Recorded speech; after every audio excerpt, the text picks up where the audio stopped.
Sir ரொம்ப சந்தோஷம். நீங்கள் வர்றதுக்கு முன்னாடி வந்து நான் சில மிமிக்ரி வாய்ஸஸ்லாம் பண்ணேன். ஆனால் உங்கள் குரல் மட்டும் பண்ணலை. ஏன் பண்ணலைன்னா நீங்களே நேராக வரீங்க அப்படிங்கிறதுனால. ஆனால் இருந்தாலும் இந்த மாதிரி ஒரு வாய்ப்பு கொடுத்ததுக்கு நான் உங்கள் குரல்லே அதுக்கு பதில் சொல்லலான்னு நினைக்கிறேன். இது சாரோட பர்மிஷனோட தான் பண்ணுறேன். இது எனக்கு மிகப்பெரிய பாக்கியம். இந்த அல்தான தமிழர் சங்கமத்துடைய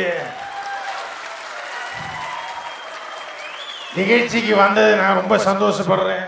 அதுலேயும் நான் யாரை குருவாக மதிக்கிறேனோ அவர்கிட்டயே கேள்வி கேட்குறேன். ஒரு அற்புதமான வாய்ப்பை திரு காமராஜ் தந்திருக்காரு.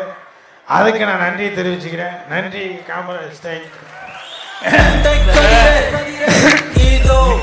மிமிக்ரி அப்படின்னு சொல்லும்போது என் வாய்ஸ் மட்டும் பண்ணுறதில்ல, அதில் கிரியேஷன்